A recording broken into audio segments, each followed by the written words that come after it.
Hello, everybody. Welcome to another episode of Transmissions from the Outpost here on the Outpost Unknown YouTube channel.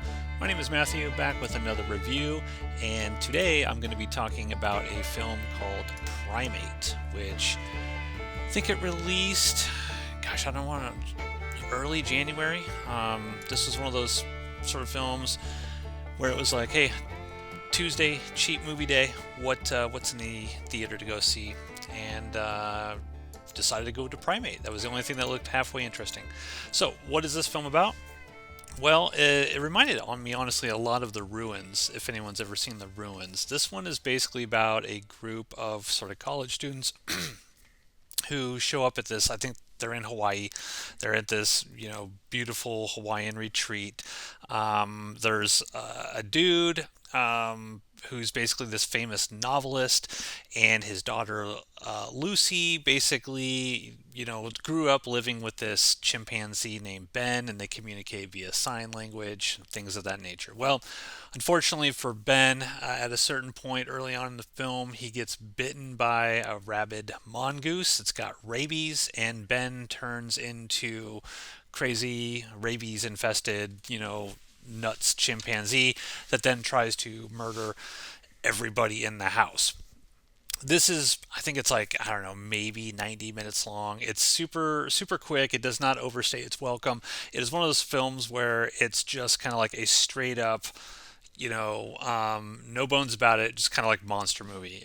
This is not trying to do anything crazy. It's just like, what would you do if this chimpanzee that is super strong had rabies and decided, like, I'm going to kill everybody in this house. Now they're in this remote sort of, it's not really a mansion, I wouldn't say, but like there's a pool like on the cliff side, so they're kind of trapped in this spot in Hawaii. So what did I like about this movie?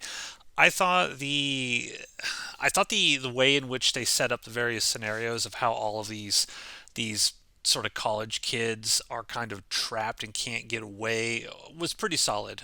For example, early on when Ben goes crazy and hurts somebody, like they all jump into a pool and they're kind of trapped inside this pool because obviously things infected with rabies hate water and they won't go anywhere near water. So that kind of keeps them at bay. But then that starts a whole new process of like, okay, well, we're in this water. How in the hell do we get out? And there's kind of like that ticking clock sort of situation that they employ with this film, in which case, like Lucy's little sister gets bitten on the leg by Ben before they jump into the pool. So not only is she kind of bleeding out, but she's now infected with rabies, and they're in this remote area of Hawaii, and they got to figure out how in the world are we going to get my little sister out of this pool and to help before she becomes infected and sort of goes wild. And how do we get past this like super strong chimpanzee?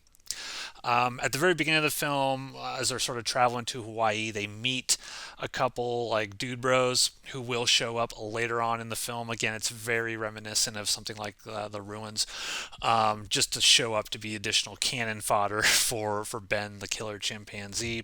There's another character who was kind of invited in the last minute that Lucy doesn't really like. And so you got your sort of basic, well, they don't like each other, but this girl's going to end up saving her in some way. It's what I will say, and this is either good or bad depending on your point of view. It's very predictable.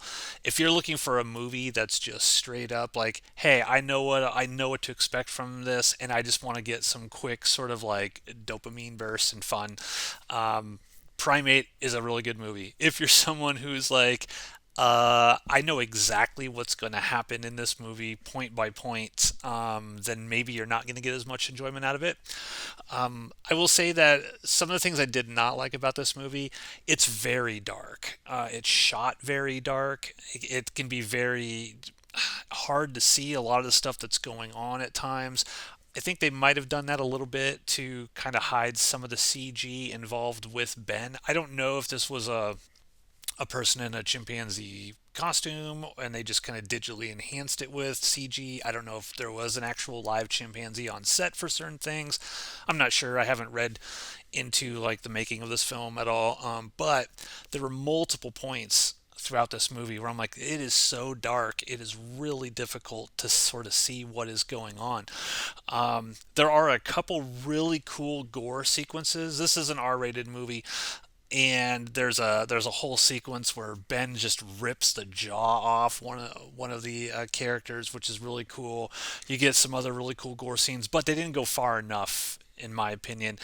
There were some sequences where multiple characters are sort of killed off camera. You just kind of see some Ben kind of swinging his fists around, and you hear what's going on, but you don't really see it. I think they should have just went balls out and said, you know what, we're just going to make this total exploitation, and we're going to make this super super gory, because there was a lot of opportunity for them to do that, but they didn't. So yeah, that was kind of like my main complaint with it. It didn't go far enough. It was very dark to kind of see. I like the rabies element. I did go see this with my fiance. She was not super into this at all, because on her level, she thought it was uh, too many things that were just unbelievable. For example, chimpanzees are very, very strong. They can, rip your face off. They can pull your arms out, off, like all of that. They're very, very strong. And in this one, it seemed like the only really vulnerable part on a human body was like the head, because there's sequences here where the chimpanzee is just wailing